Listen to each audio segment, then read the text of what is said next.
Dnes je našim hosťom pán učiteľ Miloslav Cisko. Dobrý deň. Dobrý deň. Ako sa cítite, pán učiteľ? Cítim sa veľmi dobre a som veľmi rád, že môžem pár slov povedať pre naše školské médium, ktorého prácu veľmi uznávam. Sme radi. Je nám cťou vás tu privítať. Vás tak z hurta hodím do vody, teda mám pre vás 5 otázok, ktoré pokladáme každému učiteľovi. No a prvá otázka znie, čo pre vás znamená byť učiteľom? Ja musím povedať, že v mojom prípade to bolo jasné veľmi skoro. Približne vo veku 10 až 12 rokov som už bol rozhodnutý byť učiteľom a nikdy som to neuľutoval ani nemenil. Za tým cieľom som šiel pomerne priamočiaro, gymnázium, vysoká škola, odbor učiteľstvo a celý život učím. Pán učiteľ, ktorá udalosť vás najviac ovplyvnila pri voľbe povolania?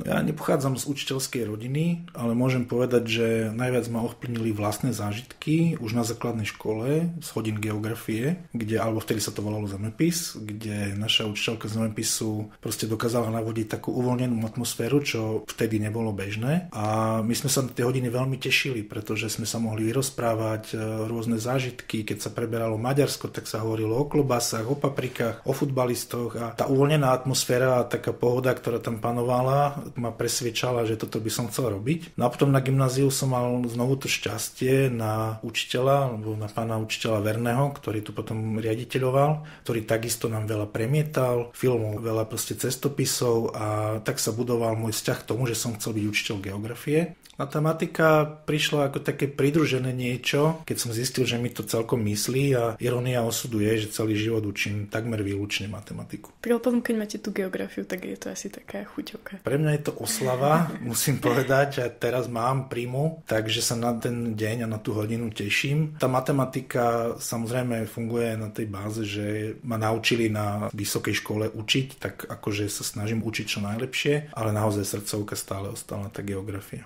To je pekné, keď učiteľ povie, že sa teší na hodinu.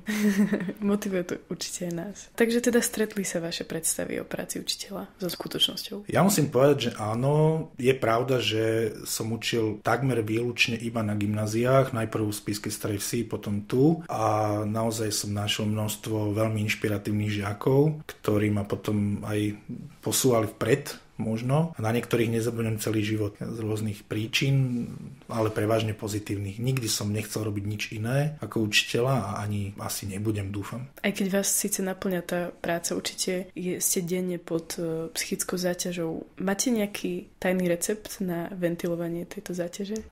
Môj recept nie je tajný, o ňom vie celá škola. Môj recept aj na vyučovacie hodiny, aj na život je humor, pretože si myslím, že urobiť si aj zo seba, ale samozrejme aj z niektorých vecí takú kultivovanú srandu je asi to najviac. Humor ma naučil jednej veci, že mali by sme ho vedieť nielen ako povedať, ale vedieť ho aj prijať. V určitom zmysle je to vždy nejaká kritika, ale zatiaľ som sa stretol v druhej väčšine s tým, že to pomohlo, pretože paradoxne aj na tých hodinách matematiky, kde je to všetko zviazané vetami, definíciami, poučkami, príkladmi, keď sa aspoň na chvíľočku človek uvoľní, tak potom môže podať lepší výkon. To je taká moja filozofia, ktorú som vnímal počas celého svojho pôsobenia a naozaj podľa mňa to funguje. Aspoň na chvíľu z tých 45 minút uvoľniť atmosféru. Toto možno nie je tajný recept, ale určite máte niečo, čo možno my o vás ako žiaci alebo vaši kolegovia nevieme. A vy by si chceli, aby sme o vás vedeli? No dobre, no. Môžem ešte povedať to, čo som zvažoval, keď som išiel na vysokú školu ako takú druhú voľbu. Bolo to na takých 10%, ale ja som naozaj zvažoval žurnalistiku. A dokonca som písal nejaké poviedky a niektoré uverejnil časopis Dotyky ešte v rokoch 1990. Chvíľku som mal takú myšlienku, že tá žurnalistika by ma možno bavilo by ma písať poviedky, novely, ale je pravda, že približne v tých 90.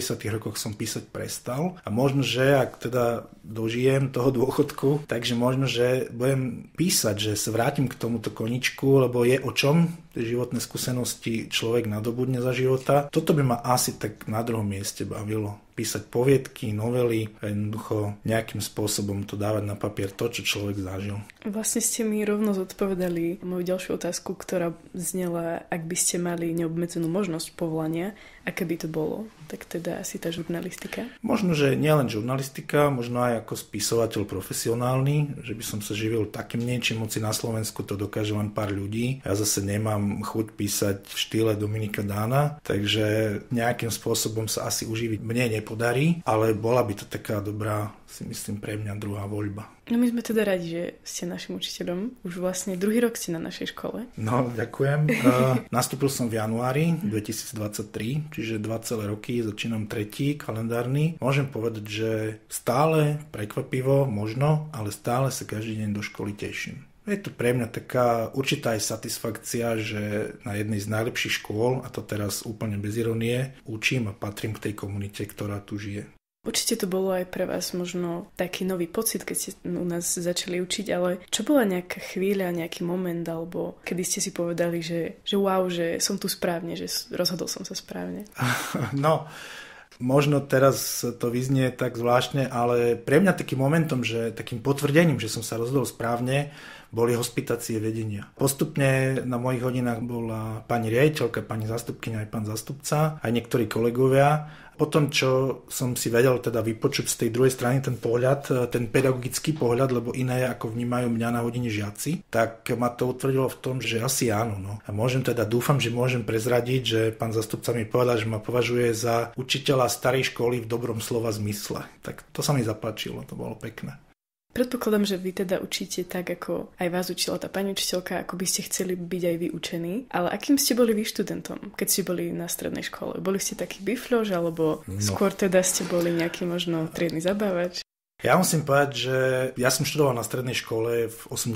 rokoch, ešte teda za toho komunistického režimu. Už nikto z tých učiteľov tu neučí, čo mňa učili. Bola to aj vtedy kvalitná škola, bola to dobrá škola, ale musím sa priznať, hoď teda neviem, že ja som zase jednotkár nebol, to priznávam. Mal som takú trošku problematickú povahu, že v tej mojej puberte bolo aj takéto odmietanie pravidiel, čiže v určitom zmysle som mal horšie známky, než som mohol mať, poviem to rovno, že hlupý som nebol, ale jednoducho určité veci som sa neučil ako keby z trúcu alebo tak. Na druhú stranu z tých predmetov, ktoré som potom študoval, som dostal úžasné základy. Ja som nikdy nemal problém. Ja som prišiel na Matfis do Bratislavy a ja som prvú skúšku z matematickej analýzy okamžite urobil za 1 na plný počet bodov, čiže tie základy boli výborné. Ale je pravda, že nie všetky predmety som sa ja učil.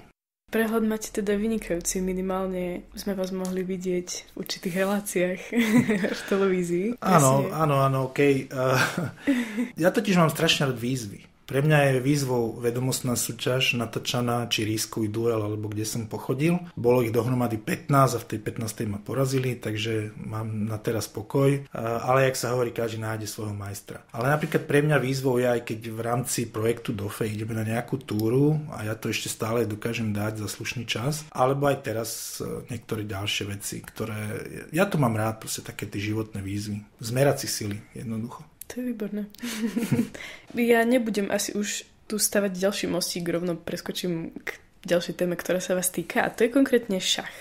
Vy vediete šachový krúžok na našej škole, vlastne začali ste ho viesť už ako ste prišli. Ako si šach získal vaše srdce? No, musím povedať, že tých možností na nejakú zábavu v tých časoch, keď som vyrastal, nebolo toľko ako dnes. A jednoducho tým, že ja som rodak zo Svitu, tak asi si viete predstaviť, že ani ten voľný čas vonku moc nebol. Zima, alebo ešte horšia zima. Takže museli sme sa nejak zabaviť s bratom doma. Boli sme dvaja, dostali sme pod stromček šach a jednoducho sme ho začali hrať dookola. Potom som samozrejme išiel na kružok, ja ako dieťa. Potom som hral nejaké ligy. A potom som v Starej Vsi založil oddiel šachový, s ktorým sme hrali dokonca jeden čas aj druhú ligu. No a potom ako som prišiel tu učiť, tak som samozrejme okamžite zakladal kružok. Viesť šach ma veľmi baví a čo môžem povedať je stále sa rozširujúci záujem o ten šach. Na tom krúžku je prihlásených vyše 30 žiakov a chodí pravidelne 20-25, že naozaj je to veľmi akčné a je to veľmi pekná a veľmi logická hra, ktorá,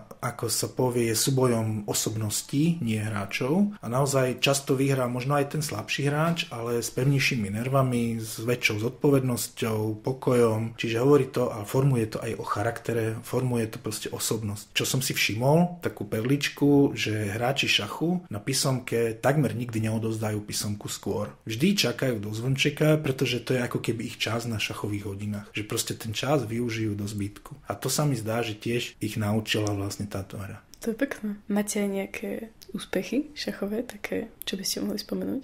Úspechy tu sú. Minulý školský rok sme v dvojiciach boli majstri Slovenska. Tento rok sme boli štvrtí, ale nevadí, my im to rok zase vrátime. No u jednotlivcov takisto máme prvé, druhé miesta z krajských kôl. Na Slovensku takisto Šimon Rybka bol štvrtý, ale minulý rok bol druhý. Čiže naši hráči sú naozaj taká špička na Slovensku. Dá sa povedať, že Šimon vie zo šachu viac ako ja, čo musím priznať. Tých ostatných ešte ako tak s ťažkou biedou stíham, ale keď to takto pôjde ďalej, tak za chvíľu im budem už tam pomaly možno prekážať, že všetci budú lepší, ale ja sa posnažím, ja si nájdem ten čas a ja sa ešte povenujem šachu aj sám. No. Keď už mám takých šikovných hráčov, tak musím aj na sebe pracovať, takže asi tak. Mne sa páči, že ja som sa vás pýtala, ale ja som vlastne nekonkretizovala vaše úspechy a vy ste rovno hovorili o žiackých, to sa mi páči.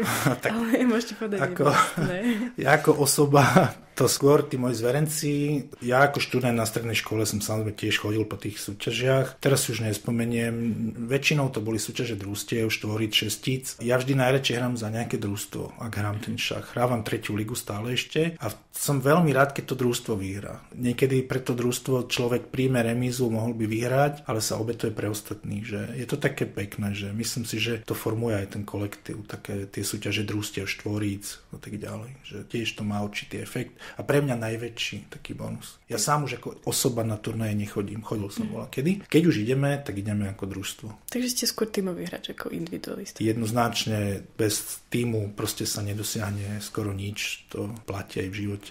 Sme radi, že sme s vami v školskom týme a ďakujeme, že ste boli našim hosťom v tomto podcaste. A ja ďakujem a prajem vám ešte veľa pekných rozhovorov, podcastov a nech sa vám darí v práci. Ďakujeme, dovidenia. Dovidenia.